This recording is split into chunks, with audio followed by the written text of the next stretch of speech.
All right. Everybody's favorite system, the reproductive system. Okay. All right.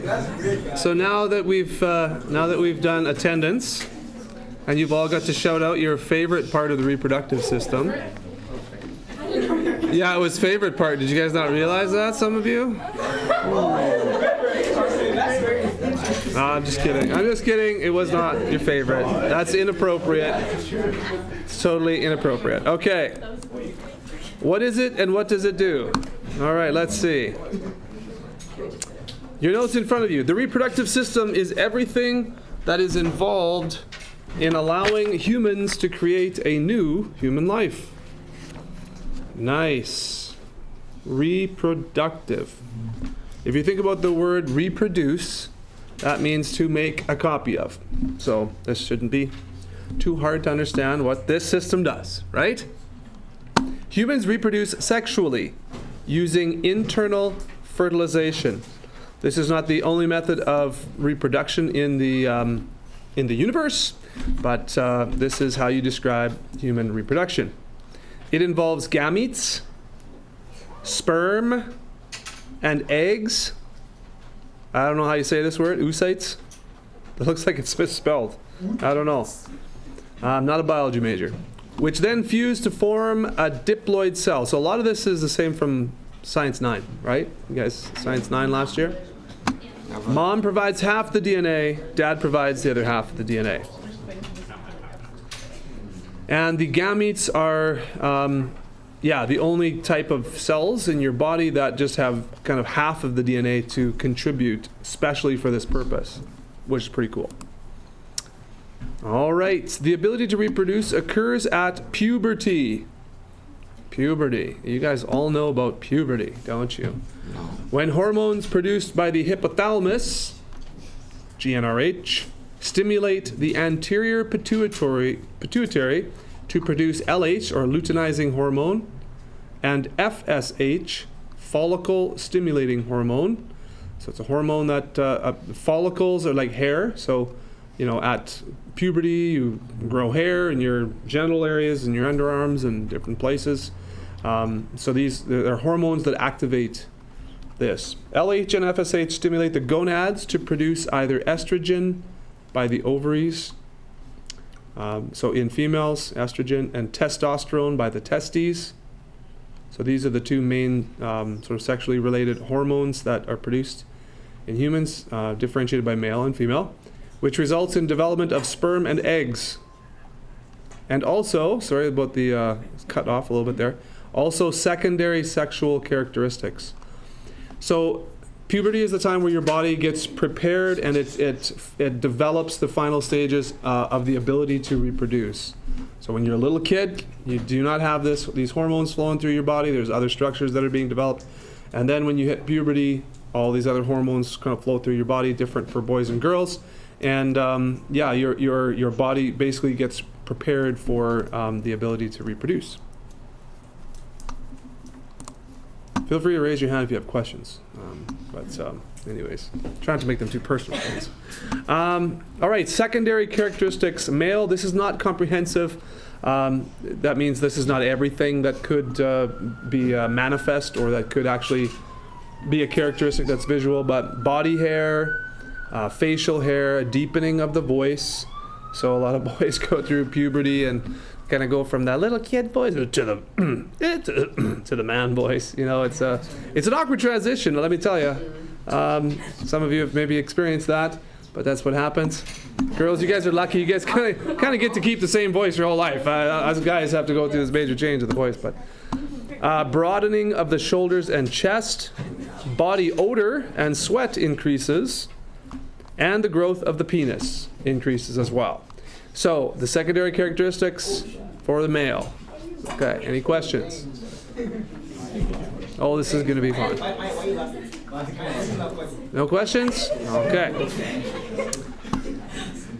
This is, guys, I didn't really do my spiel like I do in grade 9, but of course we're going to be mature about this, right? Yes, sir. I know that a few snickers are unavoidable, but we are going to be mature about this, and we are not going to make anyone feel uncomfortable as much as we can, we're going to try to respectfully make this an educational endeavor, okay? So now that I've squashed all of your fun, let's keep going. Female secondary characteristics. Again, not comprehensive, but here's some of the main ones. Enlargement of breasts. Growth of body hair, primarily pubic and underarm hair. Pubic hair, as you may or may not know, is in the genital region. That's kind of pubic hair. It's not public hair, it's private hair. So there's no L in there, it's not public, it's private. Okay. Widening of the hips. Increased fat deposits around the buttocks, the thighs, and the hips. Yeah, buttocks. You never heard buttocks before? Okay, yeah, buttocks. That was in the muscular system. Buttocks. It's like on your test.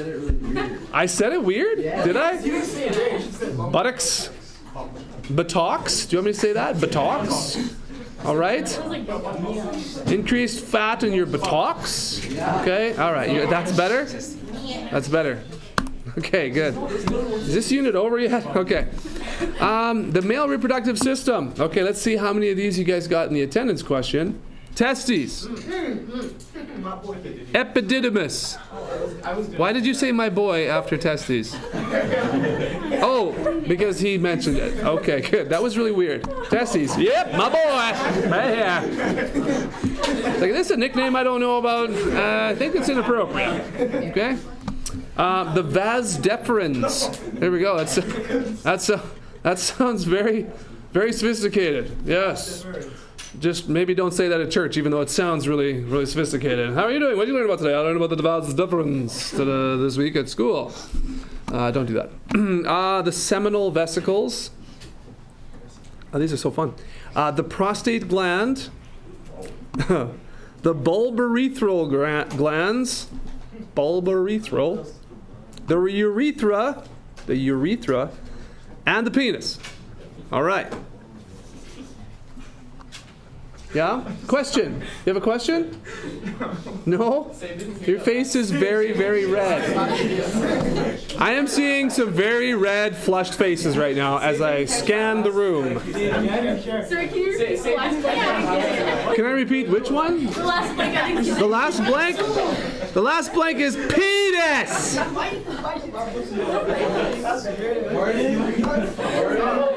Oh, I think I saw the principal just pass by the door there. I'll have to say that a little bit louder. Could you guys hear that at the back of the room? Penis! Okay. What are you guys laughing at? Seriously, I'm trying to do my job here. I guess everyone knows that. All right. Let's move on from the penis and let's head to the testes. Okay? You, over there. Testes. There are two testes.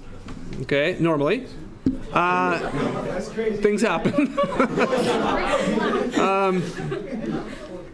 Oh boy, this is devolving quickly. Outside the abdominal cavity in the scrotum. Okay, so the main difference between the male reproductive, the testes and the ovaries, testes are outside of the abdominal cavity, outside, and the ovaries and the female reproductive are inside the abdomen. Sperm production needs a lower body temperature. So in order for the testes to produce sperm, the testes cannot be inside the body. It's too hot in there. So the testes need to be cooled a little bit, or a little bit cooler, to produce the sperm needed. Sperm is produced inside tubes called seminiferous tubules. Seminiferous tubules. Most people will not know what that means, so if you slip that into conversation at church, you might be able to get away with it, but I would not advise that. Yeah. I don't know how you would bring this into a conversation. I don't know. Anyone? Yeah. Yeah. How would this conversation go? Go ahead. Hey, Aaron. I heard one of my friends said when the first tubules was itching him like last week. Sorry, are you calling one of your friends seminiferous tubules? Oh. So one of my friends seminiferous tubules was itching last week. Oh, okay. One of my friends. Okay. I'm sorry I asked that question. All right. The testes also produce male sex hormone, testosterone. The hormones testosterone and androgens, testosterone and androgens, and maturing sperm are moved to the epididymis. Correct? Correct. Okay, thank you. Thank you. Glad that's correct. Any questions about that page? No? Moving on. All right. Epididymis. Okay.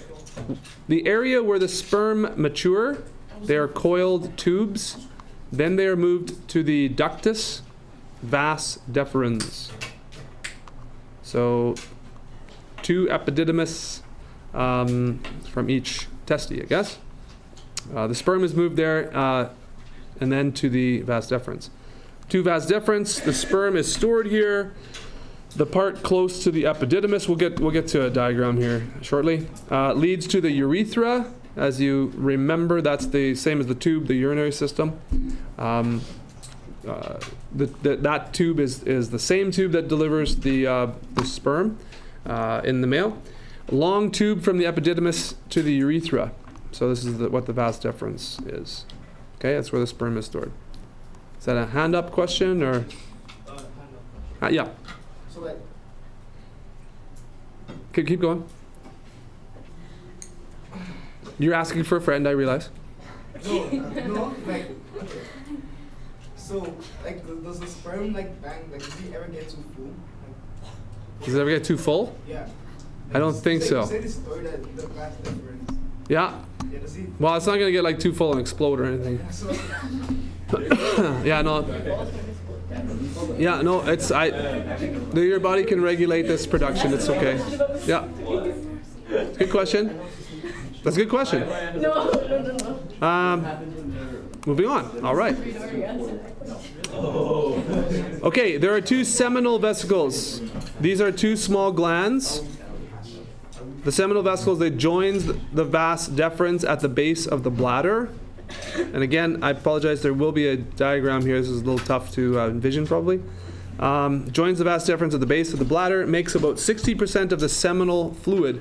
We'll talk a little bit more about the seminal fluid, but that is the actual fluid that ejects from the body. That is not all sperm. It's got other stuff in there too.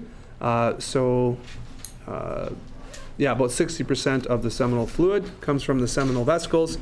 It creates a slightly basic, about pH 7.5. Remember, pH 7 is neutral, so 7.5, a little bit above, is a little bit basic. High in fructose, amino acids, prostaglandins, hormones that cause contractions of the vagina to help move sperm, which actually is super cool. That the male body produces this hormone that actually causes the female vagina to move the sperm along. That is actually really amazing. And buffers. So buffering keeps the pH constant. So there are chemicals in there that if the pH were to, or if it encounters acidic or basic fluids or whatever, there's a buffer in there that can absorb some of that so that it stays a certain pH. I think it's pretty cool how this is designed, and obviously so much about this, as we learn about this, is designed for a purpose. So I'm pretty amazed at how this all works together. A little tough for me to believe that random chance and processes over a large number of years could accidentally fit all this together, personally, but seems rather designed to me. Especially with this hormone. Honestly, this is amazing, I think. This hormone that is part of the seminal fluid actually is made for the vagina to move the sperm along so that a baby can be made. That's amazing. All right, the prostate. Someone mentioned this one in the opener. This is found around the urethra, this gland. It contributes basic or alkaline, that's basic solution to the semen. The prostate, so it does contribute something to the overall fluid. The 2 bulbourethral glands, also called Cowper's glands, because no one could pronounce bulbourethra. Cowper's glands adds to the seminal fluid again. So there are 2 small glands. They secrete an alkaline fluid as well, a basic fluid, to neutralize the urine in the urethra. Okay, So because the male system has one tube to deliver both urine and the semen for the reproductive system, this fluid in there from the bulbourethra glands produces alkaline fluid to neutralize any acidic urine that might be in the tube, which is, again, super cool. So pre-ejaculate, so the ejaculate is, I guess, is the noun for the substance that is ejaculated. Ejaculation would be the propulsion of the fluid out the body. The seminal fluid plus the sperm, so the seminal fluid, we've been talking about different things from these glands, plus the sperm itself made by the reproductive system constitutes the semen, which is the overall fluid that is produced there. Okay, so it's not just sperm. You think about the basic kind of model of the reproductive system, sperm and egg. It's not just sperm that comes out of the male. And there's other things other than the egg too that gets produced in the female as well. So, question? You have a question over there? Question? No? Okay. Anybody have a question? Yes, Mark. So Yep. what's the difference between alkaline and basic? No, there's no difference. Alkaline is another word for basic. So why does they use alkaline instead of basic? Because the alkaline, I think it's the history of the word. Yeah, this is the basic is, I think, more of a newer word. Alkaline is a history, I think, in Latin, but anyway. What you have to remember too is this is a global endeavor, science, so it's all sorts of cultures and all sorts of languages and all sorts of contribute. So some things are used more readily in certain parts of the world, so I think they include more than one sort of name that's commonly used. Okay, so the urethra, let's keep going. Double purpose, as I mentioned, both semen and urine travels through this tube, the urethra, but never at the same time.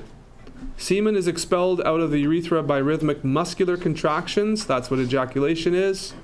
And the force of the fluid from the bladder would release the urine. But yeah, it's the same sort of delivery tube. The penis becomes erect and firm to allow semen to be deposited in the vagina near the cervix. And again, diagram's coming. Fear not.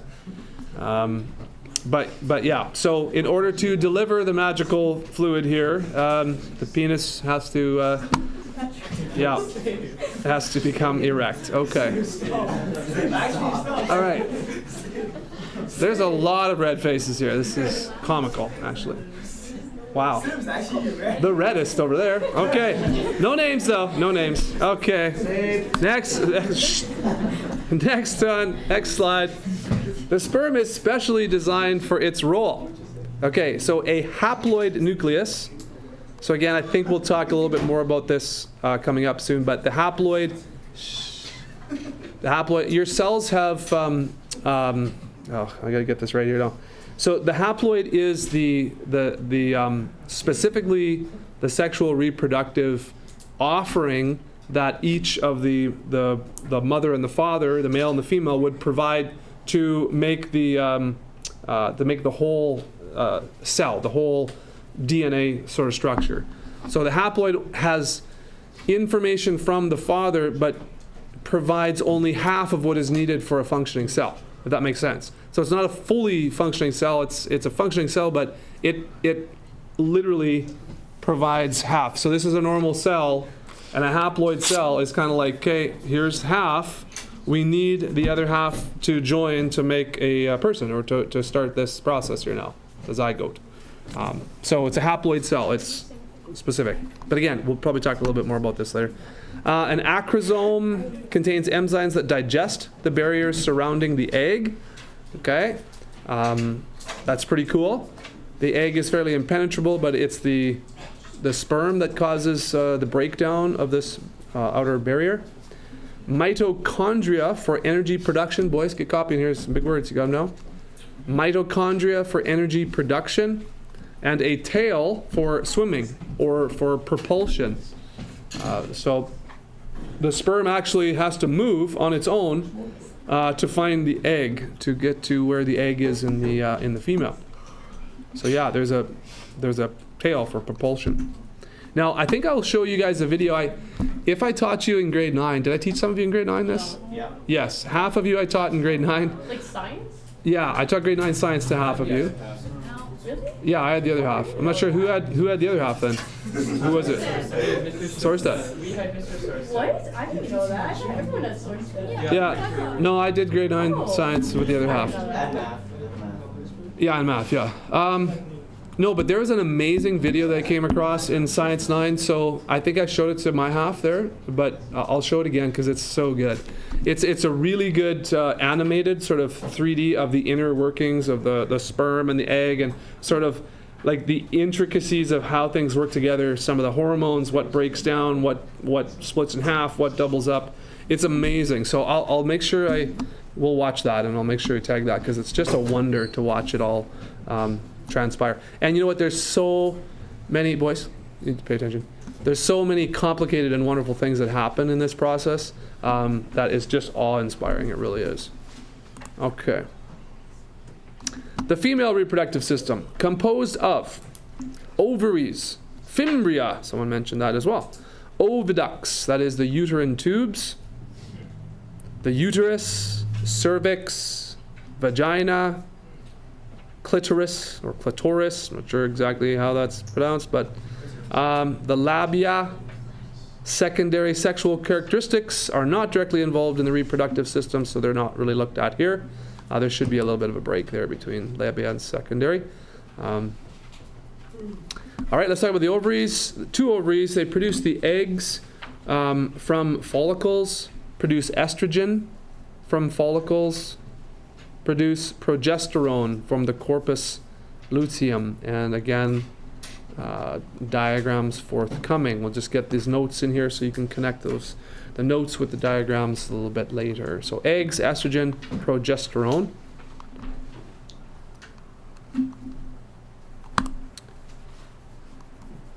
The fimbria, two fimbria, has cilia to sweep the egg into the oviduct. Kind of cool. Let's bring the egg where it needs to be. Two oviducts, that's the tubes, contain cilia to push the egg from the ovaries to the uterus. The egg is fertilized while in the oviducts. So from the ovaries, so you'll see a picture soon, from the ovaries into where the uterus is in the middle, that kind of ductwork there, that's the tube, the large tube there. The uterus has a thick muscular wall. It's shaped like an upside down pear. It is lined with a layer called the endometrium. The fertilized egg attaches to the wall and develops into a fetus here. So in the uterus, yeah, the egg kind of gets buried into the wall and starts to grow and connect there. All right, I feel like, I don't know where my diagrams are coming in here. Yeah, we'll get to them. All right, the female reproductive continued here. Cervix produces, is this right? Cervix is next for you guys? Yeah. Produces mucus, which depending on the hormones present can either help sperm along or stop them entirely. During pregnancy, closes off to hold the baby in. So, yeah, so the cervix is sort of a door inside the uterus, or kind of on the boundary of the uterus there. And when the baby is growing, it sort of closes off, and that has to sort of open up first for the baby to come out. And so it's kind of holds the baby in basically during pregnancy. So I don't know if you guys, I don't know what you guys have heard or what you know about birth, but when a woman becomes dilated before actual delivery, it's the dilation of the cervix. So it's this kind of like, it's like this wall, and as it starts to kind of separate, that means the baby's coming soon. So, and usually, about 8 or 9 centimeters, 10 centimeters is getting pretty close. The baby can come out then, like big enough for the baby's head to squeeze through. Anyways, but when someone says, oh, she's gone into labor, doctor says she's 4 centimeters dilated. That's the 4 centimeters of actual separation. And yes, the doctor has to go in there and feel the baby's head and yeah, oh yeah, you're this much dilated. There you go, 4 centimeters. Okay, Yeah, been in the room a few times. No, that's happened. That's weird. But wonderful, though, at the same time. Yeah. Okay. Vagina. I said vagina. Yes, sir. Can I tell you a funny story? Actually, that's really a weird beginning there to that one. Speaking of vagina, can I tell you a funny story? So my cousin, who's from Saskatchewan here, moved down to California and lived in California. Well, he spent some time at the U of R. And so when he would tell his friends where he went to school, he said, just offhand, I went to the University of Regina. And they're like, the University of what, sorry? University of Regina. And of course they thought he said the University of Vagina. But he said University of Regina. But how you say it, right? So they don't get that down in the States where they don't know what Regina is. And a lot of them, it's funny, they'll call it Regina because they don't want to call it Regina because it's too close to this word, which is funny. But anyways, we're used to it, right? University of Regina. Okay. Who plans to go to the University of Regina upon graduation? Anyone? No one now. No, not now. Not going there anymore. Whew. Okay. So it's also called the birth canal. The birth canal expands in length and width during sex, apparently. When stimulated during sex, it secretes alkaline mucus to help the sperm survive and to reduce friction with the penis. I am trying to hold it together as well. Okay? We're all trying to hold it together here. Okay?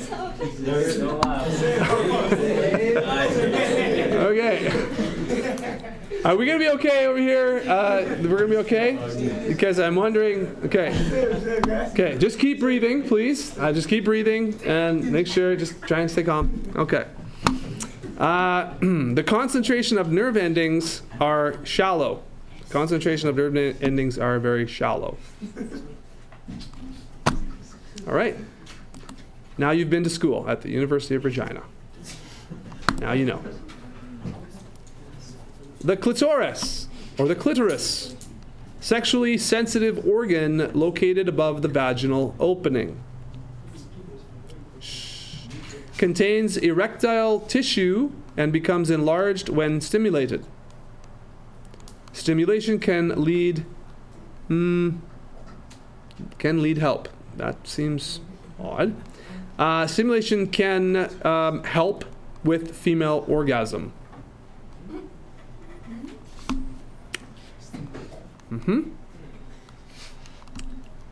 Any questions? No, moving on. Vulva. You guys, this is the name given to the external female genitalia. Hi. No questions, sorry. We're moving on. Yes. So then, why is it that if someone hits you on your stuff, it hurts really bad? Is it really sensitive? Okay. Okay. Just to make sure I heard that correctly. You said, what if someone hits you in your stuff or kicks you in the stuff? Why does it hurt so bad? Is it really sensitive?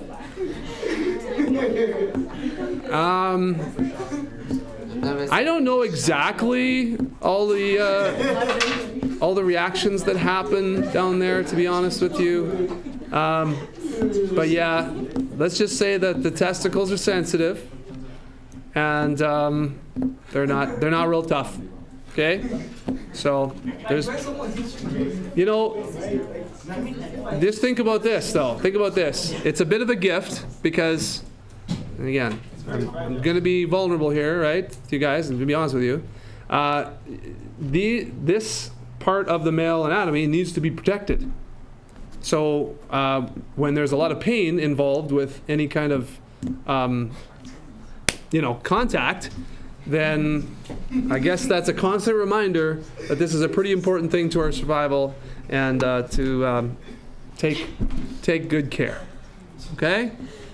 But yes, it is unfortunate that when you get hit or kicked in the stuff, it hurts bad.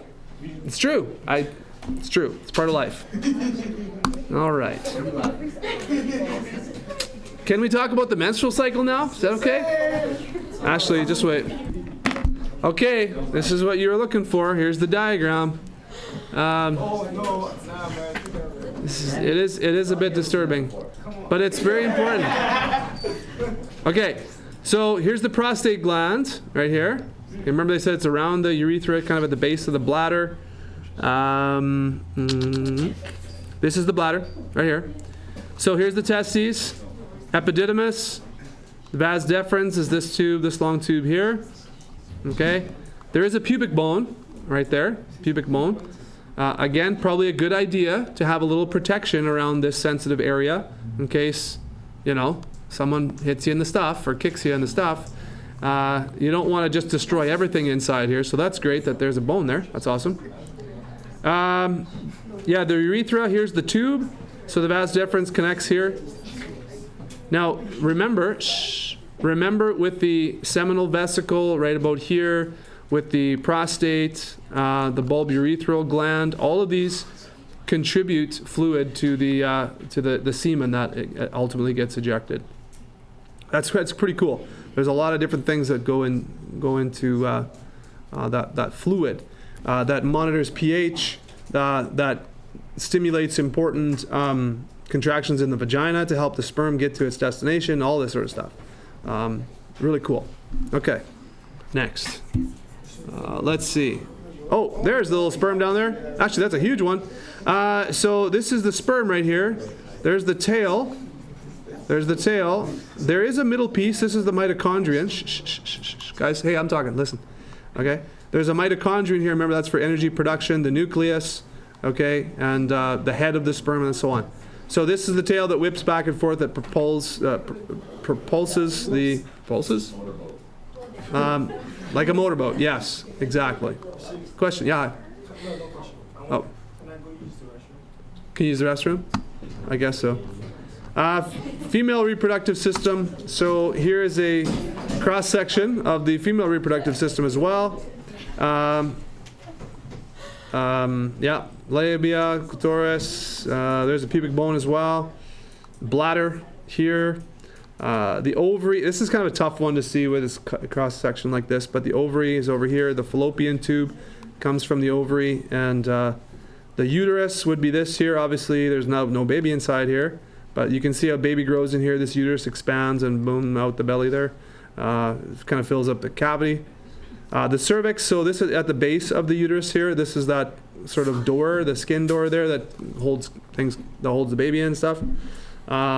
This is the back end there, the rectum. Everything's pretty close in there. The urethra, so in women, the tube where there's a different tube. This is the vagina up to the cervix there. That's a different opening than the urethra, like where the bladder comes out, where the pee comes out. Different openings. Males is the same. Yep. If you're pregnant, does it mean that you can't eat as much food because there's a baby in your stomach? If you're pregnant, does it mean you can't eat as much food? Well, certainly. No, but there's a lot of pressure on a lot of organs. Yeah, and the biggest one is the bladder, though. The biggest one's the bladder. You'll hear of or see, pregnant women. It's like they got to pee all the time because there's no, especially when the baby's big, because there's no room for the bladder to expand. It's like, oh, I got to go to the bathroom every 5 minutes here because the baby is putting pressure on the bladder that normally wouldn't be there. So yeah, the baby does put pressure on the internal organs somewhat. Could it affect the stomach? I don't know. I guess so. I've never been pregnant. I remember hearing stories, but it affects a lot in there. Yeah. So this is a better view, I think, of the system here instead of that cross-sectional view. The uterus here is the sort of, remember I said upside down pear shape, so it's kind of larger on the top and then smaller on the bottom. The cervix here, the vaginal opening there, the uterine or the uterus wall. Okay, and again, this is where the egg gets embedded into the endometrium, which is the inside lining of the uterus. The ovary is here and here. The oviduct, this is where the egg kind of goes from here to here and goes in there.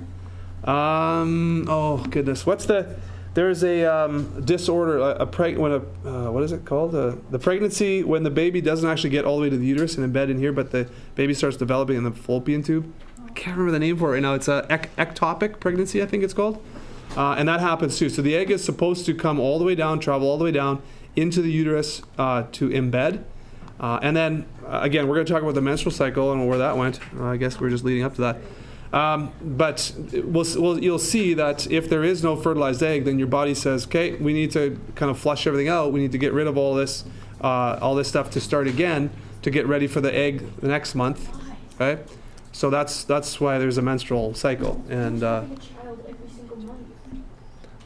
well, no, it's just so when the egg gets produced, and then if it doesn't get fertilized, it basically like this starts over again. Yeah. Okay. Well. All right. So you can take that up with God when you see him, I guess. Too many eggs. All right. Whatever. Okay. Let's talk about the menstrual cycle. Everybody listen. The endometrium lining of the uterus is shed and exits through the vaginal opening. That is menstruation. Okay. So the monthly exit of blood and different tissues and chemicals that basically to signal the restart of the cycle. The developing follicle produces low levels of estrogen and progesterone. Wait, is there a slide above this? Yeah, there's a slide above this. Is there? Are we missing a slide? I don't see it. Oh, this one. Oh, yeah. What happened? Oh, okay, so I think, I didn't come back to the right slide, apparently. Is this where it starts? The monthly sequence? Okay, let's start here then. Okay, the menstrual cycle is a monthly sequence of ovarian and uterine events controlled by hormones. The hypothalamus in the brain releases the hormone GnRH, gonadotropin releasing hormone. And this stimulates the anterior pituitary to release FSH and LH. So follicle stimulating hormone and the luteinizing hormone. The two hormones that act on the ovaries are the FSH and LH. As I mentioned, follicle stimulating hormone stimulates the follicle to mature and causes it to produce estrogen. The luteinizing hormone maintains the corpus luteum and causes it to produce progesterone. So, these hormones produce estrogen and progesterone, more or less. Okay, so your brain releases these and monitors this. And again, the menstrual cycle is also called the period, right? And so for women that menstruate, it's roughly every month, can be shorter, can be longer. All right, question? Okay. The average cycle lasts 28 days, so roughly monthly. During the cycle, the ovary releases an egg, and the uterus is prepared for embryo implantation. By convention, we consider the start of the cycle to be the shedding of the endometrium. So the start of the cycle is when the actual shedding of the bleeding. It's not just blood; it's obviously other things, but it looks mostly like blood that is shed. The cycle consists of two phases: the follicle or the follicular phase, days 1 to 14. So day 1 to 7, high levels of FSH and low levels of LH. And again, you'll study this more in biology. Just pick up the notes where we're at. Don't go back. Just pick up the notes where we're at, because you'll miss all this then. FSH stimulates the follicle to grow in the ovary, which produces the egg. The follicle would be like the precursor to the egg, I guess. The endometrium lining of the uterus is shed and exits through the vaginal opening. This is, I guess, where we started. Developing follicle produces low levels of estrogen and progesterone. Low levels of estrogen keep the LH levels low. So again, this is not an in-depth treatment of all of this, but kind of just some surface stuff, some basic stuff. Menstruation is over, and the uterine lining begins to rebuild. All right, so this is in that average 28-day cycle. As the follicle grows in the ovary, it produces more estrogen. Higher estrogen levels increase LH levels and lowers FSH. The LH and FSH eventually spike, causing the egg in the follicle to be released from the ovary, and that's what ovulation is. So between 7 and 14 days is when an egg is actually produced from the ovary and ejected out of the ovary there. So again, a balance of hormones to produce this, and yeah, there's usually just one egg that's produced at a time. Now, if there are twins or triplets or something like that, there could be more than one egg that's produced and more than one egg that's fertilized. So that's where twins and that come from. Okay, the luteal phase, that's day 14 to 28, so the last half of the menstrual cycle. Ovulation happens around day 14. The egg is transported down the oviduct. So there's ovulation, which is the production and ejection of the egg. The egg, ejection out of the ovary. The egg is transported down the oviduct. The ruptured follicle develops into the corpus luteum.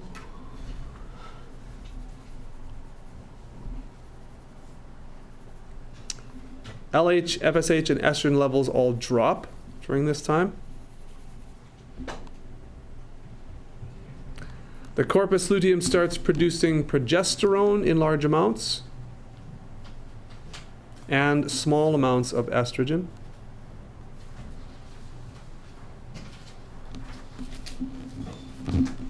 The progesterone level, this is important, suppresses the FSH and LH levels. So that's what inhibits further follicle development. So when you have a high progesterone level, then your ovaries are not going to produce or start making another egg until kind of it's ready. So there's quite a coordination of hormone levels and different things to make this happen. Pretty cool.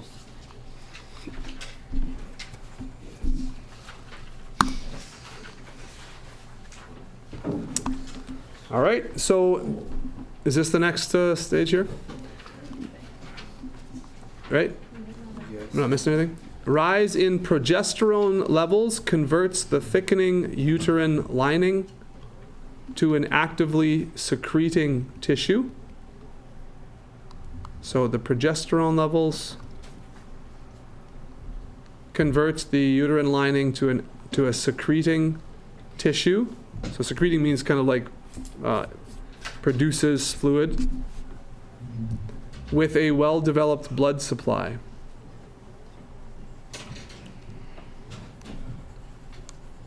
So more blood is collected around the area just to support the growth of the baby. Pregnancy in a fertilized egg, if a fertilized egg implants, the corpus luteum remains active for a while, keeping progesterone and estrogen levels high. If the woman is not pregnant, if fertilization does not occur, then the corpus luteum degenerates and the progesterone and estrogen levels fall, causing menstruation to start. So your body would know if there's a fertilized egg implanted or if it's an unfertilized egg because of, again, different chemicals and things. So make sure you've got the blanks filled for this page. We will continue part 2 tomorrow. Full note. Part 2, lucky you. I got a whole note of unknown words. There's a lot of words you got to learn now. Yeah. Yep. Even more. But not the most. The most part is the bone and the muscles. Yeah, And that's yet true. I didn't get them. A lot of bones, a lot of muscles.